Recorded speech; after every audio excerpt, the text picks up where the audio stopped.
Nose bleeding, tuturuan ko kayo ng first aid. Okay? So, step 1, pinch yung soft part ng nose, no?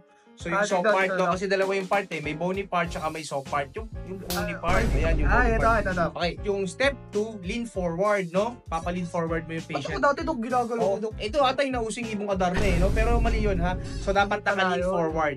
Okay, nakaganyan, ha? Suhod lang tayo, Dok. Yan, naka-hold lang. Tapos, number 3, i-instruct nyo yung patient na idura yung dugo, no? Kasi yung blood natin ay emetogenic, no? Ibig sabihin ng emetogenic, nakakapagsuka yan. Pwede ko pala sabihin, pag nakita ko ng sugat, emotogenic? Oo, yan, pagka medyo social. I'm emotogenic. Emetogenic. New word, Dok, ha? New word, ha? Umayos ka na. So, pero kung kaya mo namang i-tolerate yung lunukin yung dugo, edi lunukin mo, pero advice pa rin na idura, ha? Okay? And then number 4, promote natin yung constriction. Gagamit tayo ng yellow doon para mag-promote ng constriction, ha? So, ilalagay yun sa... Hindi!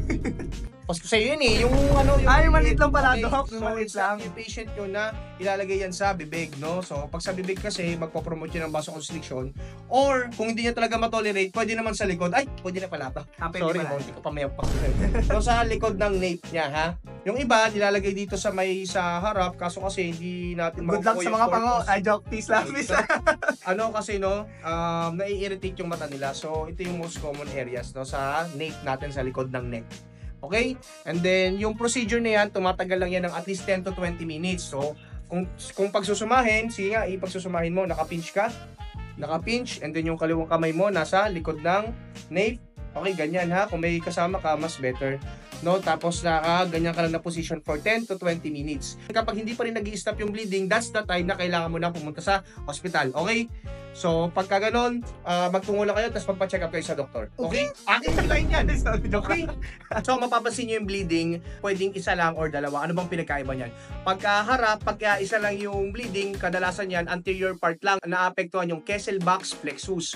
Pero pag dalawa, yun yung mas malala. Ibig sabihin, yung naapektuhan, yung Woodruff's plexus, ibig sabihin, mas malalang bleeding yun. At yung bleeding nasa posterior part. Kaya yung yellow, kadalasan, sa bibig ko namin pinapalagay para mag-promote ng vasoconstriction. Okay, so yung mga common factors niya, number 1, mucosal damage.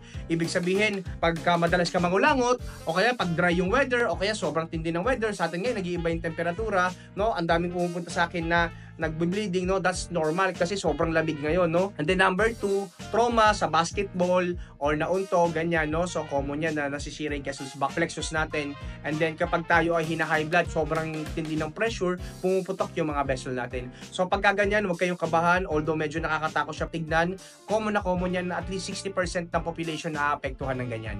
So sundin nyo lang yung payo ko, kapag nagtuloy-tuloy yung bleeding, pumunta sa ospital. Okay?